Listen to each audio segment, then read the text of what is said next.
Olá, amigos. Mais uma vez aqui, eu sou Hernani Fornari, para os nossos papos temáticos, sempre com aquele objetivo de trazer assuntos da esfera mais filosófica, mais psicológica, para aplicação aqui na vida prática, também para abrir a possibilidade de novos olhares sobre as velhas coisas, sobre os velhos temas, como é que a nossa cultura trata, como é que a gente aprendeu, como é que outras culturas e outros caminhos tratam as mesmas questões, para que a gente possa, como eu falei, abrir um leque maior de possibilidades de pontos de vista em relação às questões do dia a dia, principalmente as questões que nos incomodam, o sofrimento, as questões difíceis de ser humano aqui nesse planeta. E o papo de hoje é sobre a questão da realidade. A gente aprendeu, em função da nossa cultura, da religião vigente, que a realidade é aquilo que se apreende com os 5 sentidos e que se é capaz de elaborar com a mente racional. Para muitos povos antigos, para muitas tradições milenares, isso é só um pequeno espectro da realidade. E aí a gente cai numa questão que quem é dessa área de yoga, quem é da área do xamanismo, quem é da área da psicologia transpessoal, está acostumado com esse paradigma, com essa estrutura dialética, que é o fato de que 2 realidades estão acontecendo ao mesmo tempo aqui, nesse momento. Uma realidade é a realidade que a gente construiu. É essa realidade que a gente apreende com os 5 sentidos e com a mente racional. É a realidade que a gente construiu em função de toda uma química, vamos dizer assim, de uma fisiologia que acontece em relação principalmente ao nosso passado. Ao nosso passado nessa vida, às nossas vidas passadas, se a gente acredita nisso, ao que vem para a gente das gerações passadas, via genética, via essa cadeia de transmissão que hoje as constelações familiares reconhecem, essa via de transmissão através da ancestralidade dos nossos bisavós, tataravós, avós, pais, Isso que vem passando através dessa cadeia de gerações. Isso tudo, junto com a educação que a gente recebe, com a questão cultural, enfim, com todo esse mosaico de heranças, a gente constrói a nossa visão de mundo, como se fosse um canudo, através do qual a gente enxerga a realidade, ou como se fossem lentes que a gente constrói, e através dessas lentes a gente enxerga primeiro a nós mesmos, isso se chama autoimagem, como é que eu acredito que eu sou, e como a gente enxerga a vida, o outro, as relações, a natureza, um imponderável que a gente chama de Deus. Tudo isso é enxergado através desse canudo, dessas lentes que a gente construiu. Então isso é uma parte da realidade. A outra parte da realidade é a realidade que existe. A realidade que é subjacente, transcendente a todas as realidades, a todos os canudos e lentes construídos por cada um de nós. Para os povos orientais, especialmente, e para linhas modernas de psicologia, a própria física quântica se apercebe dessa questão, os hindus, por exemplo, chamaram essa realidade que a gente poderia dialeticamente colocar em absoluto e relativo, essas 2 realidades. A realidade absoluta é chamada pelos hindus de Brahman. A realidade relativa é chamada pelos hindus de Prakriti ou de Shakti, de acordo com a linhagem. E para um taoísta, para um chinês, essa realidade absoluta é chamada de Tao. E a realidade relativa, a realidade dual, é o Yin e o Yang. E o Dr. Einstein trouxe essa palavra tão importante, relatividade. Então, essas lentes com a qual a gente observa a vida, ou esse canudo, que faz com que a gente construa, a resultante desse construto de realidade, que é a realidade que a gente experimenta, está totalmente presa, emaranhada na relatividade, nesses pares de opostos, nessa dualidade que os chineses chamaram de Yin e de Yang. Talvez o santo, talvez o iluminado, talvez o nirvana, o satori, o samadhi, o santo, o guru, seja aquela pessoa que desconstruiu esse construto, esse canudo, essas lentes, que prendiam essa visão dual e conquista a visão absoluta da existência. Tem um ponto que eu acho que é muito emblemático da nossa cultura, quando esses cientistas que estruturaram, que criaram, construíram, né, desenvolveram a física quântica, lá no comecinho, Heisenberg e outros, percebem essa questão da partícula e da onda. E a partícula é o fenômeno que acontece quando o observador está observando. E a onda acontece quando não se está observando, ou seja, a onda é a realidade que é. É a realidade subjacente e transcendente, a existência relativa. A partícula é o próprio encapsulamento, né? O que é o observador? Eu sou o observador da realidade absoluta que se relativiza através dessas lentes que eu construí em função de toda essa química das minhas vivências, das minhas crenças, dos meus padrões, da forma como eu acredito e olho a existência. Então, estamos todos nós, né? Eu acho que uma forma bastante prática de olhar isso, por exemplo, se você perguntar para os meus 3 filhos, separadamente, quem é o pai deles, você vai pensar que eles têm 3 pais diferentes. Então, cada um me construiu diferentemente, de acordo com todo o seu acervo de passado, mas a experiência que eles tiveram comigo em função desse acervo de passado. Que, repito, vem de vidas passadas, vem do que da ancestralidade eles receberam, da genética, da educação, do reflexo condicionado, enfim, de toda esse construto, esse mosaico de informações que cada ser humano recebe. A palavra Maya, em sânscrito, Maya não quer dizer exatamente ilusão. Ilusão é uma outra palavra em sânscrito, é mitya. A palavra Maya quer dizer não é. O que é e não é? Tudo. Então, do ponto de vista da relatividade, existe toda a separação. Eu sou um ser individual, separado de todos os outros seres individuais, separado da existência, da natureza, separado de Deus. Isso é como a gente se sente. Isso sem falar na separatividade interna que cada um experimenta, né? O meu pensamento, o meu sentimento, o meu corpo, né, raramente estão funcionando como um time, né? Quantas vezes a gente não sente que pensamento está para um lado, emoções estão para o outro, né? Eu tive um professor que dizia que os pensamentos vão de avião a jato e as emoções vão de bicicleta. Então, essa sensação de cisão, né, que dá essa impressão de individualidade, de separatividade a todos nós, só existe sob o ponto de vista da dualidade, sob o ponto de vista da relatividade, sob o ponto de vista dessa realidade construída por cada um, que cada um experimenta. Agora, sob o ponto de vista do absoluto, e absoluto já se subentende que não é qualificável, não é quantificável, né?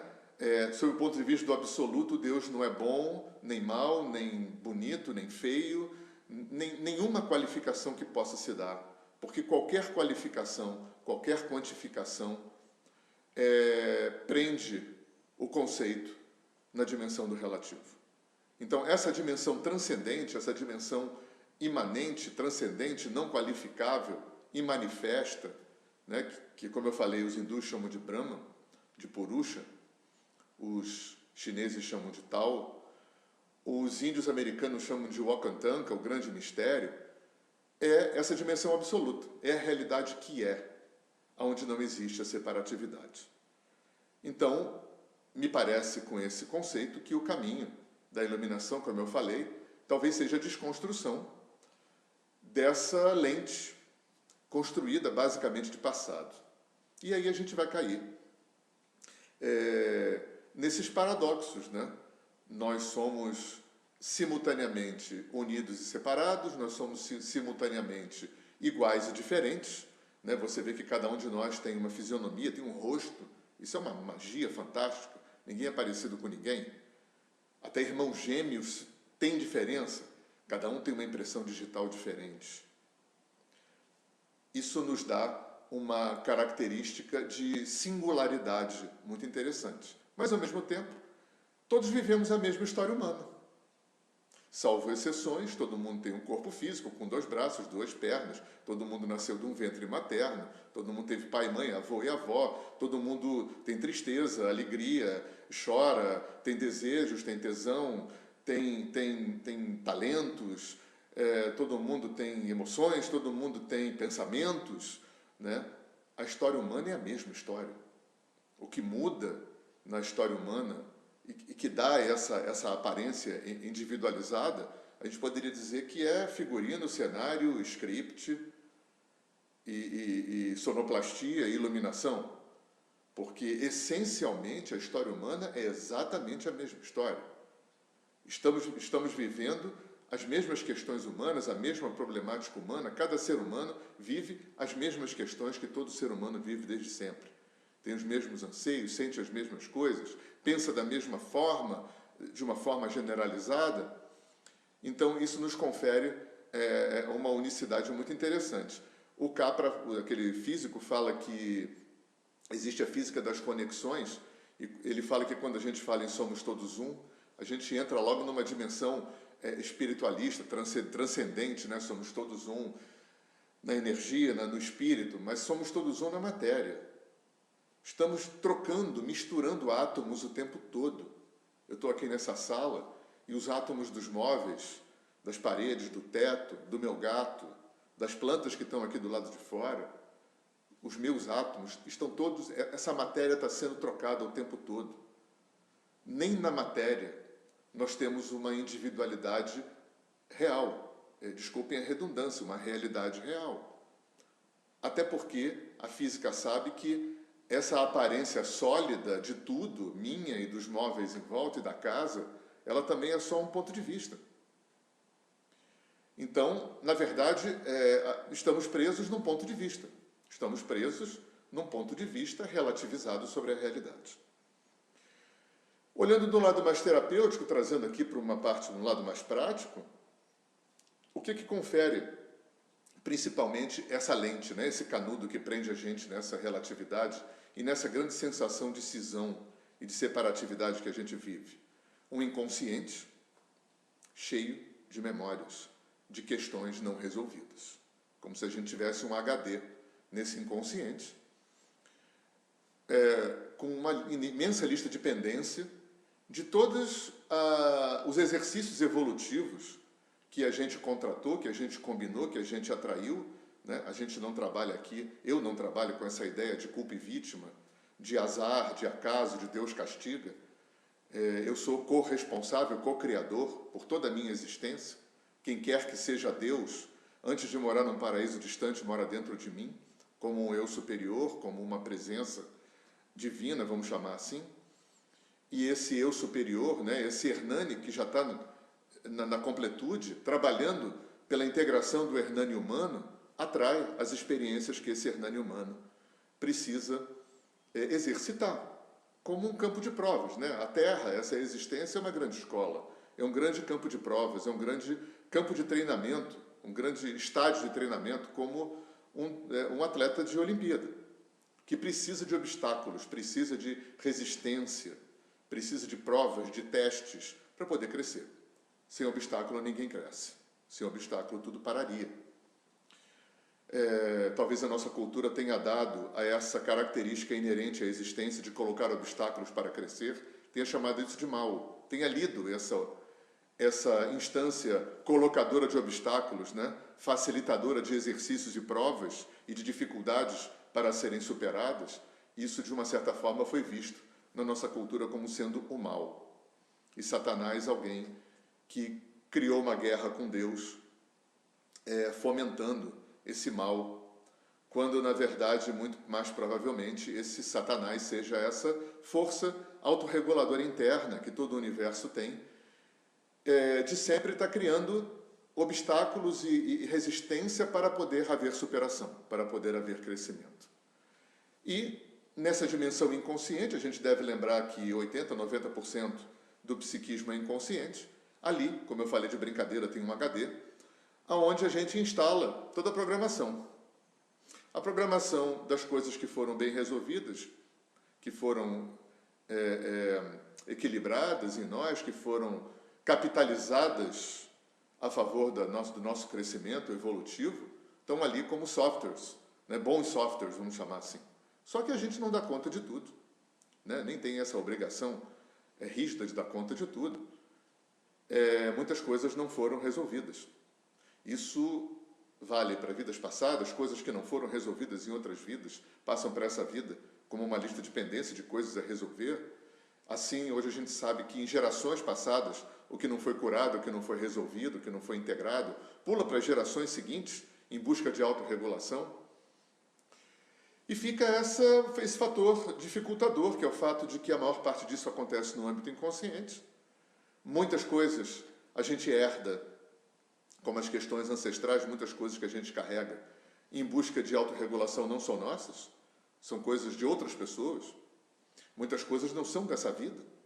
Muitas coisas são da fase intrauterina, que a gente ainda não tinha autoconsciência, que a gente não lembra, mesmo depois de nascido, a primeira fase da infância, a gente não lembra, mas já aconteceram muitas coisas, né? Na barriga da nossa mãe, a gente já aferia o mundo pela via do sentir, embora a gente ainda pensasse que nós e a nossa mãe eram a mesma pessoa. Então nós carregamos nesse inconsciente, nessa lista de pendências, de exercícios que a gente não deu conta, os elementos separadores, os elementos que mantêm a gente preso nessa dimensão relativizada. Isso é Maya, né? Que é erroneamente falado como Maya, né? Não é Maya, é Maya, até porque tem duas vogais longas, Maya. Então, a gente está preso nessa dimensão do não é.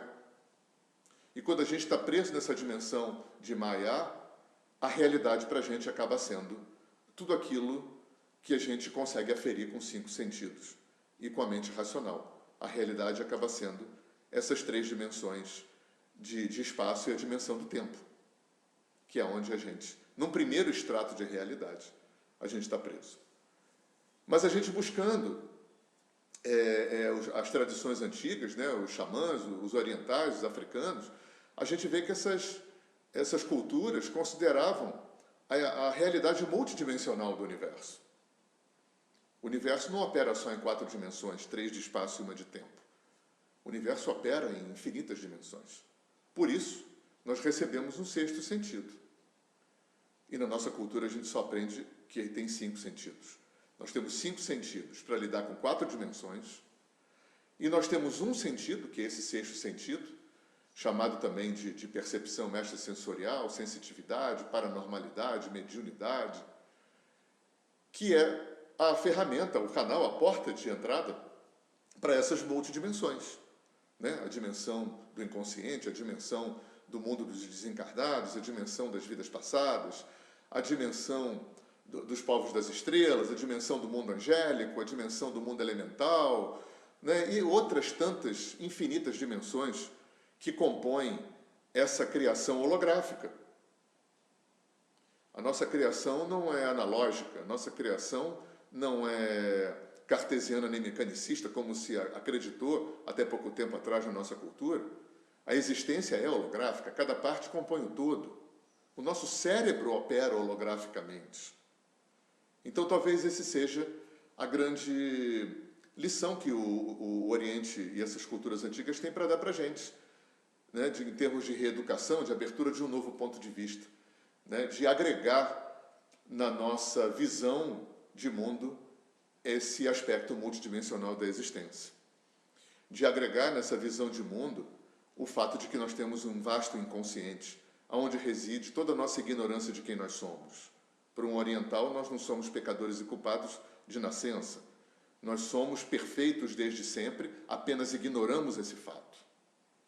Então, ficam aí essas reflexões, né, que não têm a intenção de ser apenas uma masturbação filosófica, mas sim de trazer para a gente, aqui para a vida prática, um novo olhar para a gente, um novo olhar para o outro, um novo olhar para a vida, né? Um olhar multidimensional, um olhar onde não tem mais espaço para culpa e vítima, um novo olhar onde a gente coloca de novo na nossa mão a responsabilidade pela cocriação da nossa existência.